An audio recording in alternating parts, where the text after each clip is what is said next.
आशा के मोती चैनल में आपका स्वागत है। गीता का दूसरा अध्याय सांख्य योग।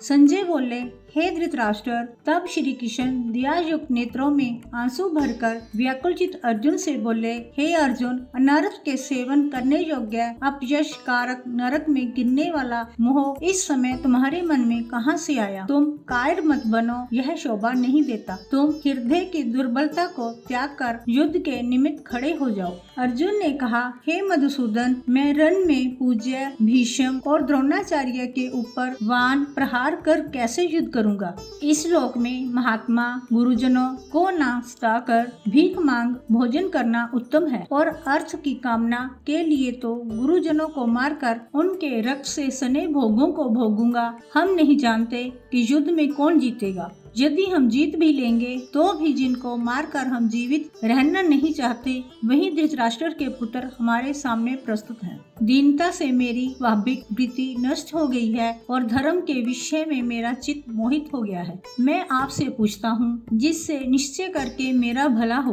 वह मुझसे समझा कर कहिए, क्योंकि मैं आपका शिष्य हूँ और आपकी शरण में हूँ। अतः मुझे ज्ञान शिक्षा दीजिए। मुझे पृथ्वी का निष्कटंक राज्य मिल जाए और देवताओं का भी अधिपत्य मिल जाए तो भी कोई ऐसा उपाय नहीं दिखता कि जो मेरी इंद्रियों के दुखाने वाले शोक को दूर करे। हे गोविंद, मैं युद्ध नहीं करूंगा। यह कहकर अर्जुन चुप हो गए। संजय बोले, हे राजन, दोनों सेनाओं के बीच में खिन्न होकर बैठे अर्जुन से भगवान श्री कृष्ण ने ये वचन कहे, हे अर्जुन, जिसके लिए शोक नहीं करना चाहिए तो उसके लिए शोक करता है और पंडितों के से वचन को कहता है, परंतु पंडित लोग ना मरों का सोच करते हैं ना जीवितों का। यह बात असंभव है कि मैं पहले ना था, तुम भी ना थे और ये राजा भी ना थे और इसके बाद भी ना रहेंगे। जैसे देहधारियों की इस देह का लड़कपन, जवानी, बुढ़ापा ये अवस्था होती है, तैसे ही मृत्यु के बाद दूसरी देह की भी होती है।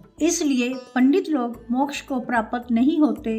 इंद्रियों का शब्द आदि विषयों से संजोग जाड़ा गर्मी आदि सुख दुख का देने वाला है। आने जाने वाले और नाशवान जानकर इन्हें सहन कर। हे कर श्रेष्ठ, सुख दुख को समान मानने वाले जिन वीर पुरुषों को ये ब्रह्मा पदार्थ क्लेश नहीं देते, वह मोक्ष पाने के अधिकारी हैं। असत का तो अस्तित्व नहीं है और सम का अभाव नहीं है। इस प्रकार दोनों का ही तत्व ज्ञानी पुरुषों ने देखा है। जिसमें यह सारा संसार व्यापक है, उसका विनाश करने में कोई समर्थ नहीं है।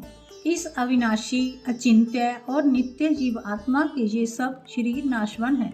अतएव हे भारत, तुम युद्ध करो। जो पुरुष इस आत्मा को मारने वाला तथा जो मरने वाला मानते हैं, वे दोनों ही ज्ञानी नहीं हैं, क्योंकि यह आत्मा न मारती न मरती है। आत्मा न कभी जमती न मृत्यु को प्राप्त होती है, न कभी जन्मी थी न कभी मरेगी।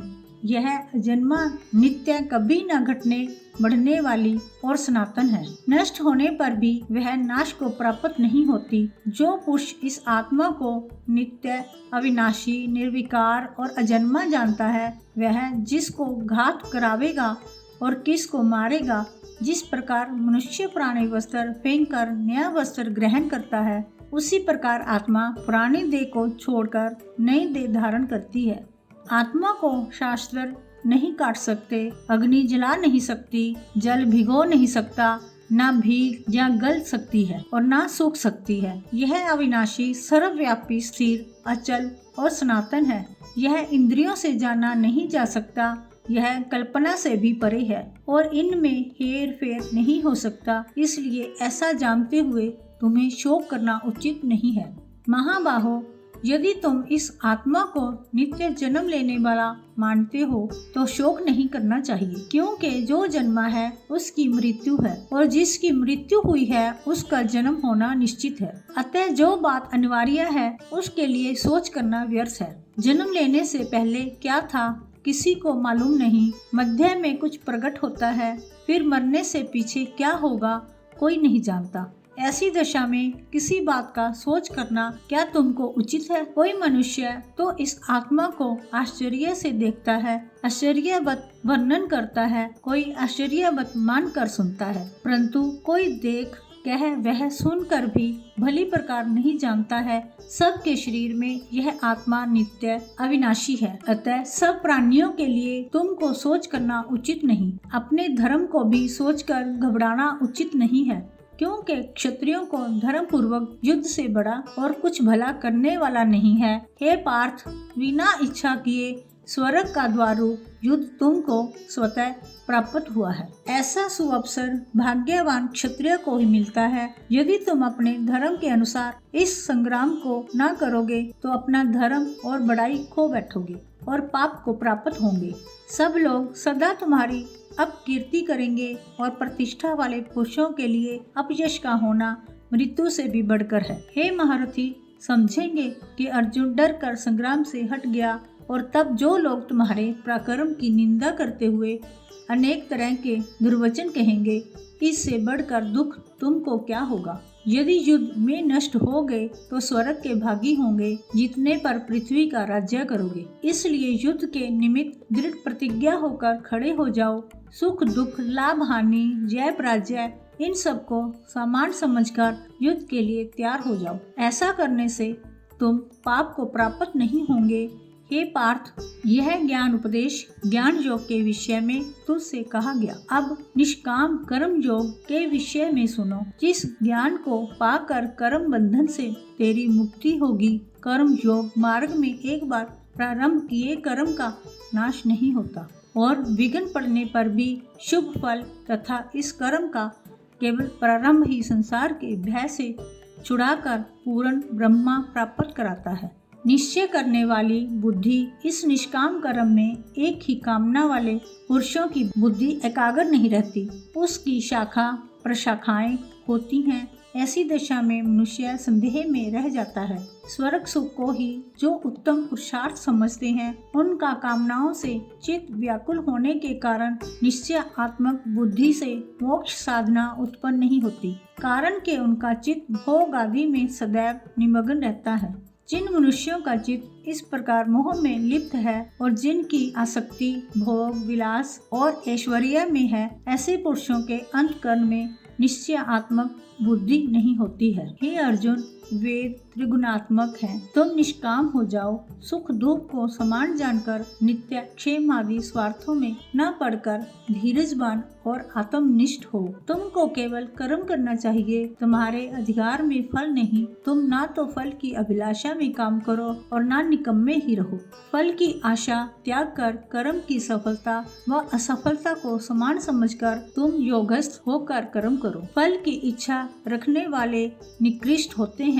निष्काम कर्म करने वाला पुरुष ईश्वर कृपा से इसी संसार में सुकृत और दुष्कृत इन दोनों ही का त्याग कर देता है। जो सब कर्मों में कल्याणकारक है, कर्म फल को त्याग कर ही बुद्धि युक्त ज्ञान पाकर पुरुष जन्म बंधन से हटकर मोक्ष को पाते हैं।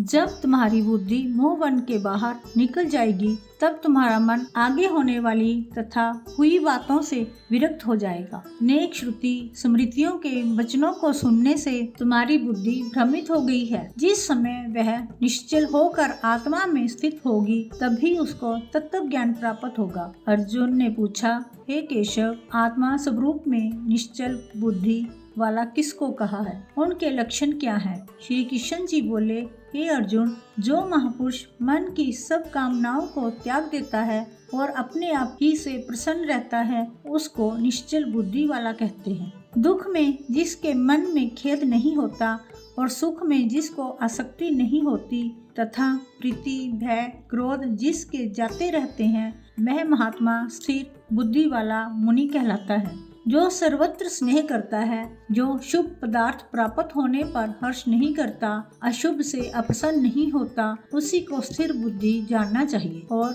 कछुआ जैसे अपने अंगों को सिकोड़ लेता है, उसी तरह जो पुरुष अपनी इंद्रियों को विषय से हटाता है, उनकी बुद्धि स्थिर जाननी चाहिए।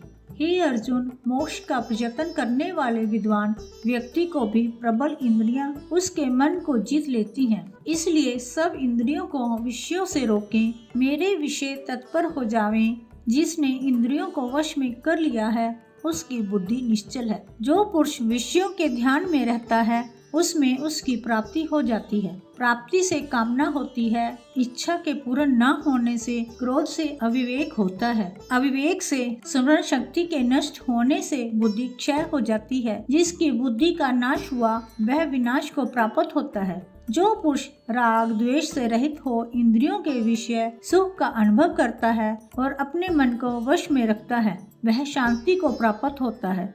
शांति मिलने पर सब दुखों का नाश होता है। प्रसन्न चित्त वाले की बुद्धि तुरंत निश्चल हो जाती है। जो पुरुष योग युक्त नहीं है उनको निश्चल बुद्धि उत्पन्न नहीं होती। भावना के न होने से शांति प्राप्त नहीं होती। अशांति को सुख कहाँ से मिलेगा। इस कारण हे महाबाहो, जिसने इंद्रियों को विषयों में सर्वथा रोक रखा है उसी की बुद्धि स्थिर है। जो सब प्राणियों की रात होती है उसमें संयमी जागता रहता है और प्राणी मात्र जिस समय जागते हैं मुनिजनों की वह रात्रि है। जल से भी पूर्ण समुद्र में जल भरने पर भी वह अपनी मर्यादा पर ही रहता है। उसी तरह जिस पुरुष में इच्छा न रहने पर भी सब विषय प्रवेश करते हैं उसी को शांति मिलती है। विषयों की इच्छा करने वाले को शांति नहीं मिलती। जो पुरुष सब कामनाओं को छोड़कर इच्छा रहित को विचारता है, ममता अहंकार जिसमें नहीं है वह शांति को प्राप्त होता है। हे पार्थ, ब्रह्म स्थिति यही है। ऐसी स्थिति मिल जाने पर प्राणी फिर मोह में नहीं फंसता